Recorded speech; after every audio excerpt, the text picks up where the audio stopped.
I recently flew what United markets as business class on its workhorse Boeing 737, but there's a crucial catch. If you're picturing a spacious lie-flat pod for your international flight, you need to reset your expectations fast. So, what exactly is this seat? How does it compare to domestic first class? And why is the naming so confusing? Let's be crystal clear. United does not operate a true long-haul business class on any of its Boeing 737s. It doesn't matter if you're flying to Mexico on an older 737-900 or a brand new 737 MAX, you will not find a lie-flat Polaris bed. The product sold as business class for these shorter international routes is physically identical to the first-class recliner seat on a flight from Chicago to Denver. This detail fundamentally redefines the entire value proposition. So, what seat are you actually paying for? In the premium cabin, every United 737 has a 2-2 layout, which is a major perk as it means no middle seats.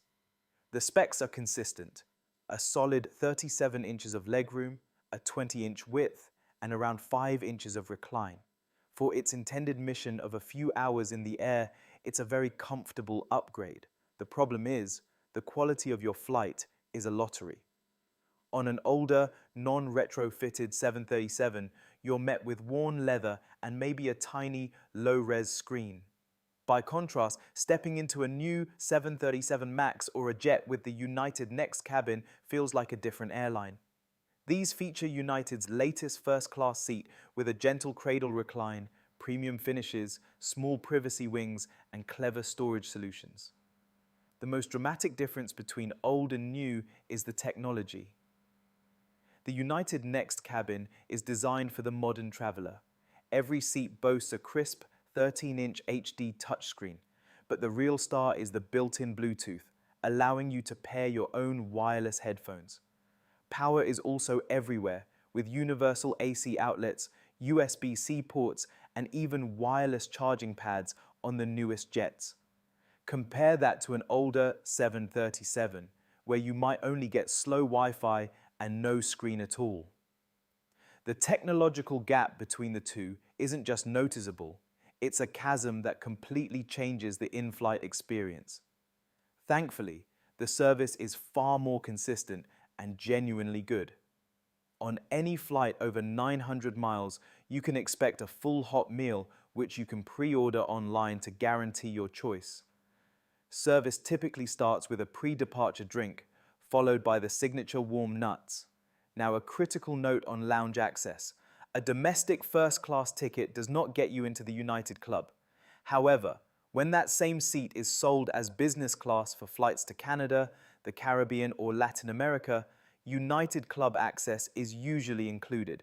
Just remember, this isn't access to the exclusive Polaris lounges, which are reserved for passengers in long-haul Polaris business class. So, how do you guarantee you get the modern United Next experience and avoid the outdated planes? This is where smart travel planning is your secret weapon. Don't just sort by price.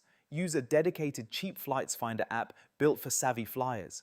The best apps do more than show you low fares. They reveal the exact aircraft type and seat map before you book.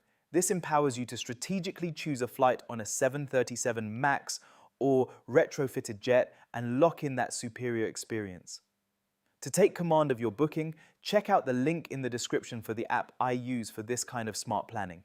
So what's the final verdict? United 737 business class is not the ultimate premium experience, and it's definitely not the lie-flat seat its name suggests. However, it can be an excellent regional first-class product if you know what you're booking. If you score a seat on a newer plane with the United Next interior, you'll find the comfortable seat, leading-edge tech, and solid service are well worth the premium. The core problem is the jarring inconsistency. Getting an old 737 can feel like a bait and switch, delivering a product that doesn't justify the price. The recommendation is therefore conditional. Book it, but only if you can verify you're on a 737 MAX or a newly updated jet. Otherwise, you're paying a premium for a product from a different decade.